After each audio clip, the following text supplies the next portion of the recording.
At ngayon lang maririnig ang aking success story. Sa lahat po na ngayon lang ako makakaharap, magpapakilala po ako sa inyo. I'm Mike Macron, isa sa pinakamayaman na ginawa ng AIM Global. Para po mas maganda ang connection natin, magpakilala ko ng todo sa inyo. I'm from Indan. Ang bahay po namin malapit lang sa Tagaytay. Kung mabilis kang tumakbo, 15 minutes lang sa Tagaytay ka na. Who cares? Pagka-graduate ko ng college, nagtrabaho agad ako. Ang first job ko po, naging auditor ng isang malaking company. Auditor ng Tagaytay Highlands International Gold Club Incorporated. Masaya po maging auditor.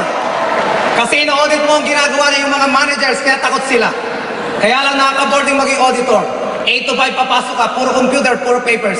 Patingin sa lahat, kaya nakaka-board yung mga kasamahan kong babae, hindi naman kagandahan ang mukha, babati pa sa'yo. Good morning, Mike. Anong morning ang pangit mo? Ayaw ko po ng pangit kasama. Yan mga, nung na-board na po ako maging auditor, nag-apply po ako sa SM.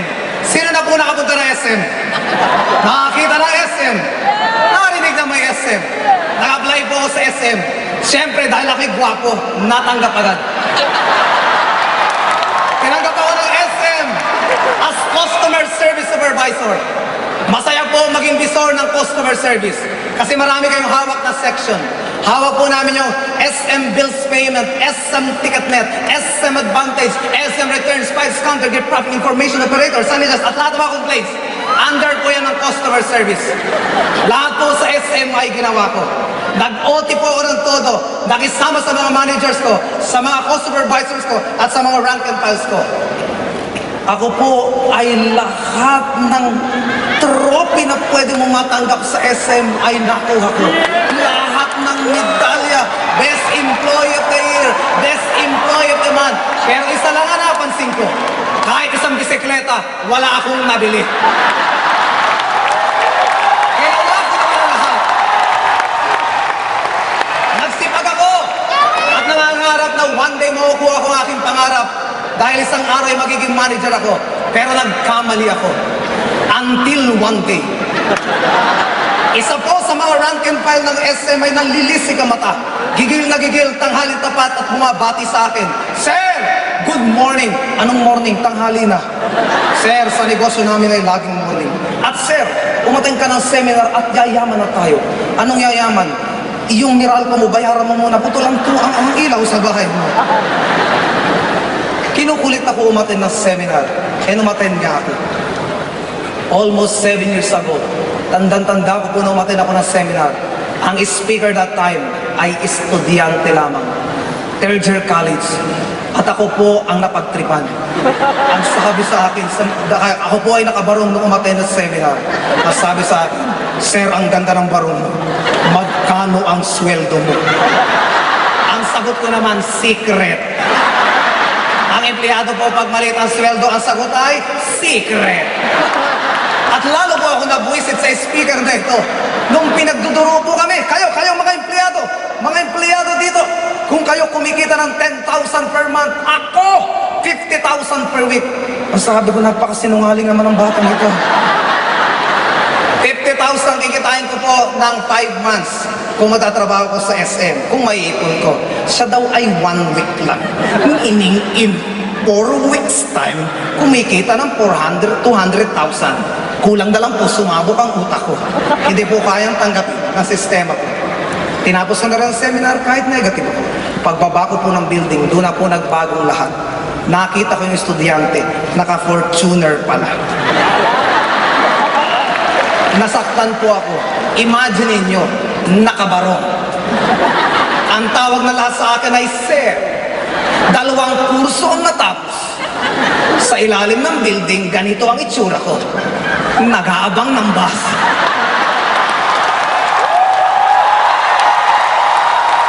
Samantala ito estudyante, naka-Fortuner na. Kaya nilapitan ko na po, binabahan ko na yung pride ko. Sabi ko ay tutoy pa rito ka. Ano ang ginawa mo? Ano ba ang dapat kong gawin para yumaman din akong gagaya mo? Ang sagot mo ng bata, Sir, magpitong ulo ka. Ang walang yung batang ito, isa lang ulo ko, pag-ipit-ipit pa ako. Hirap na nga ako sa isa. And the rest history. And ginawa ko pong AIM Global. Ano po ang nangyari sa akin? In my 2 months time, nakabili po ako ng Honda Civic na kotse. May palapakan nyo naman. In my 5 months time, nakabili po ako ng condominium. Palapakan nyo naman. At ang sunod-sunod na po siya, nakapagpatayo po ako ng malaking bigasan, bigay ko lang sa nanay at tatay ko. May palapakan nyo naman yan. Teka muna, bakit ko ba kinikwento ang tungkol sa nanay ko at sa tatay ko? Mga kapatid, hindi ko magagawa lahat ng yon kung wala akong pera. You cannot give what you do not have. Aminin ko po sa inyo, mga distributors ng M Global, lalo na yung mga bago pa rito. Noong first year, second year ko pong ginagawa ang M Global, sobrang busy ko po, sobrang hirap po ako. At higit sa lahat, nakakalimutan ko minsan ang time para sa parents ko.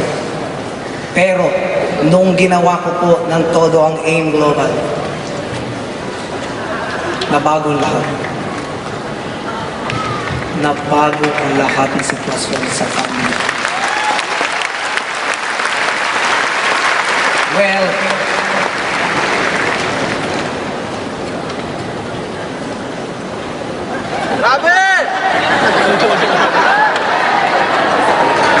nagbago po lahat. Nung minsan isang araw, nakarinig po ako ng isang sermon ng pare. At gusto ko pong i-share ngayon sa Araneta. Sabi doon, sa mundong ibabaw, ang babae ay hindi mabibilang. Ngunit ang ina ay iisa lamang. You can call every woman mother, nanay, inang, mami. Ano man ang tawag niyo sa inyo nanay. Pero ang katotohanan, isa lang talaga ang nanay natin. At hindi rin nasusukat ang isang puno hanggat hindi namumuhay. Hindi rin nasusukat ang kahalaga ng isang ina hanggat hindi pumapanaw. Mayroon akong question sa inyo. Kailan niyo huling tinreat ang nanay at tatay niyo? Sino po ang may mga nanay po? Congratulations. Sa lahat ng mga may nanay pa, may pag-aalayan po kayo ng pinakamataas na respeto, pinakamataas na pagmahal, at pinakamataas na paglilingkod. Dahil buhay pa ang nanay. At ang gawin niyo pong bihikulo ang AIM Global para sila ay mapaligaya. Well, sa pagne-network ko po, may natuklasan ako. May tatlong mahalagang bagay po o words na lagi natin nakakalimutan. Time, strength, and money. Slide please. Meron ka bang time? Meron ka bang strength? May money. Usually, ang tatlong ito ay laging absent ng isa sa isang tao. Slide please. First scenario. Marami akong kilala. May time, may strength, pero walang pera. Yan yung mga tambay at walang trabaho. Second, meron akong kilala. Maraming time, maraming pera, pero wala nang lakas. Dahil matanda na nila nakuha ang kanilang wealth. Next, marami akong kilala, maraming pera, malalakas, pero walang time sa pamilya. Yan yung mga nag-aabot. And salamat sa AIM Global. Ako nakaharap nyo. Kompleto po ako. Mayroon akong time, may strength, at may pera. Kaya salamat AIM Global. I love you AIM Global.